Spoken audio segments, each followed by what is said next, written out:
turun-turun sintren, sintren Dewi Dadari.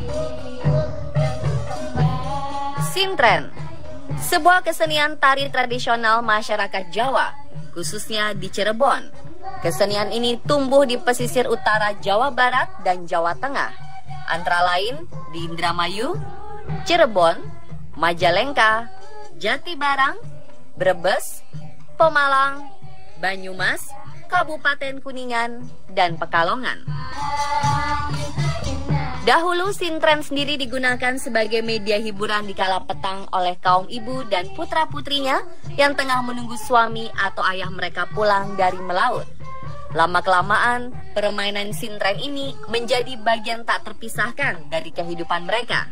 Hingga sintren berubah menjadi sebuah permainan sakral menunggu para nelayan pulang.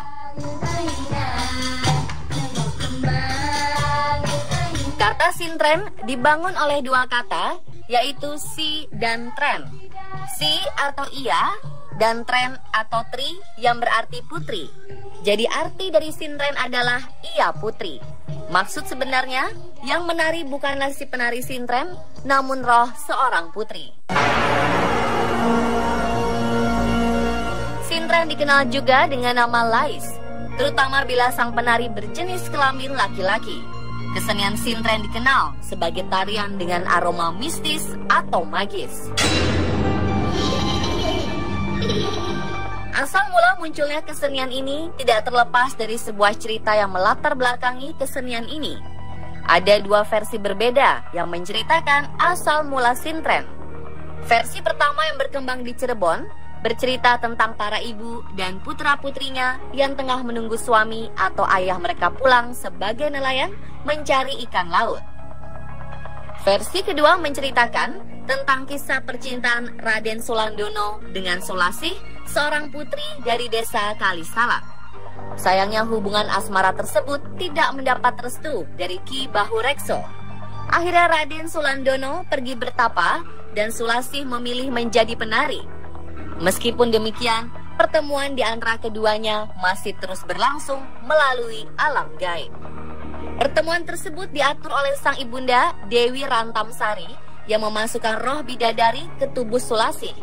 Pada saat itu pula, Raden Sulandono yang sedang bertapa dipanggil oleh roh ibunya untuk menemui Sulasih.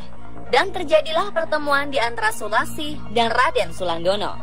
Sejak saat itulah, setiap diadakan pertunjukan sintren, sang pawang akan memasukkan roh bidadari ke penari dengan catatan sang penari masih dalam keadaan suci atau perawan.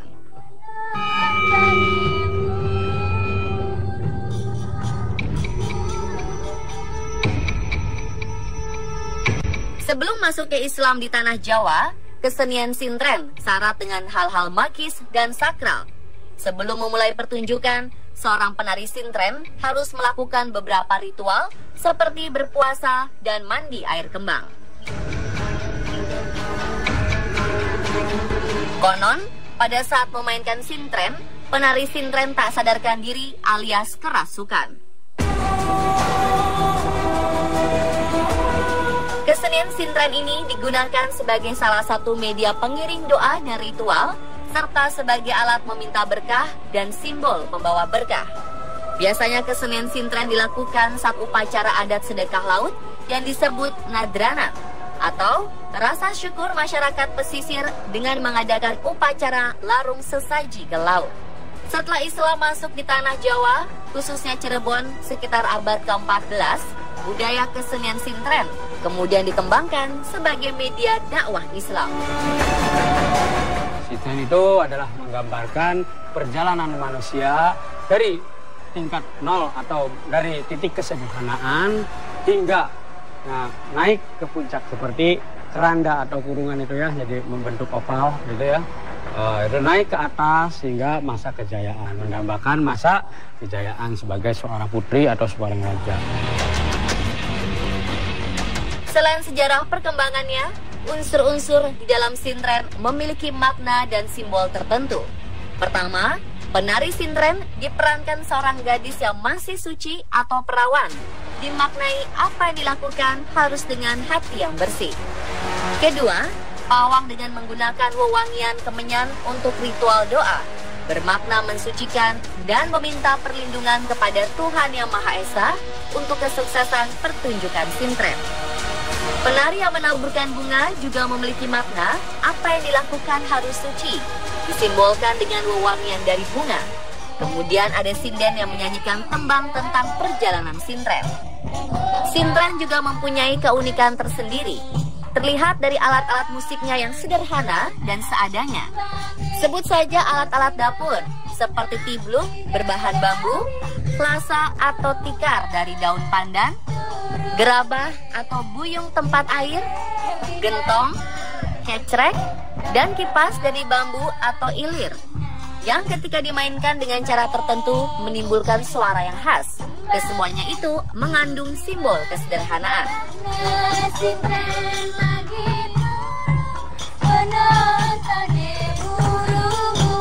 Para sinden dan penari akan merias diri secantik mungkin dan mempersiapkan bunga yang akan ditabur. Pemain lain mempersiapkan carangan atau kurungan untuk penari sintren.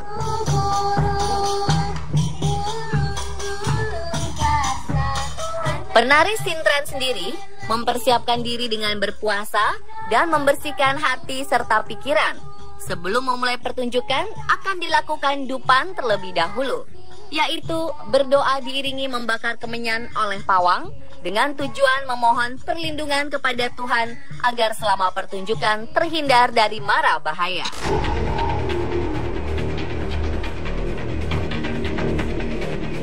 Awalnya, pertunjukan sintren disajikan pada waktu sunyi dalam malam bulan purnama.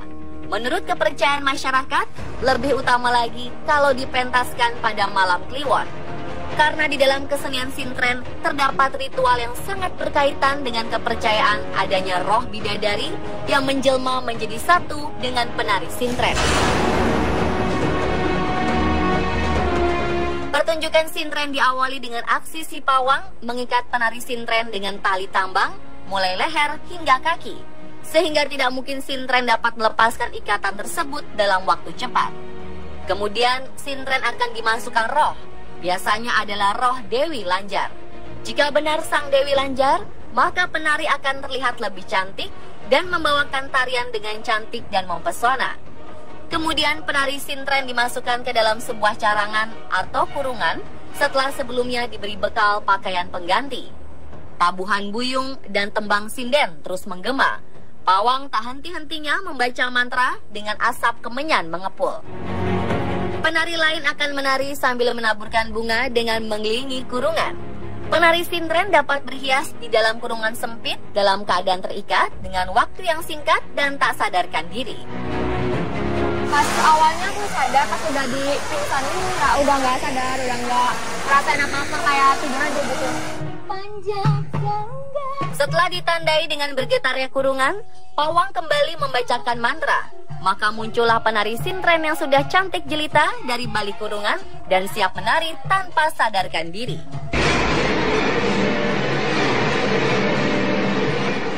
Sang sintren sudah berganti dengan pakaian yang serba bagus, layaknya pakaian untuk menari topeng dan kacamata hitam.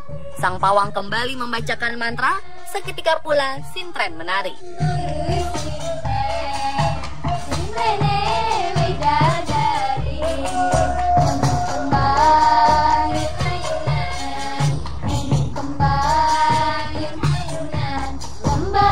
Ada pula istilah balangan, yaitu pada saat penari sintren sedang menari, maka dari arah penonton ada yang melempar sesuatu ke arah penari sintren, biasanya berupa uang logam.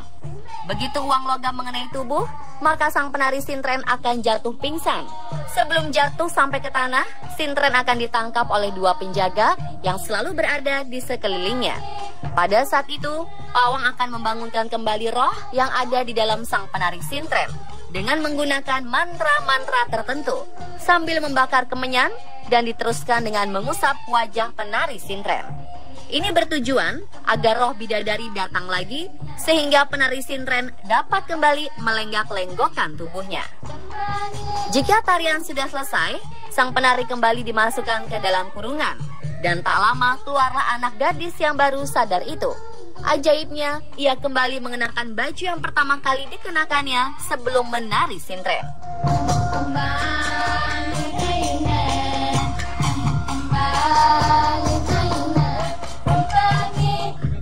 Terlepas dari hal magis yang menyelubunginya, masyarakat Cirebon terus melestarikan tarian sintren. Mau melestarikan budaya kalau bukan gitu ya karena ingin melestarikan budaya Cirebon atau budaya tradisional. Nanti anak cucu kita juga harus tahu gitu kalau ada budaya kayak gini sebelumnya. Sedih lah ya, masa tarian dari zaman dulu udah mau punah, kan seharusnya ada generasi penerusnya untuk menarikan lagi. Dan pemirsa, itulah sintren, tarian magis asal Cirebon dan daerah pesisir utara Jawa.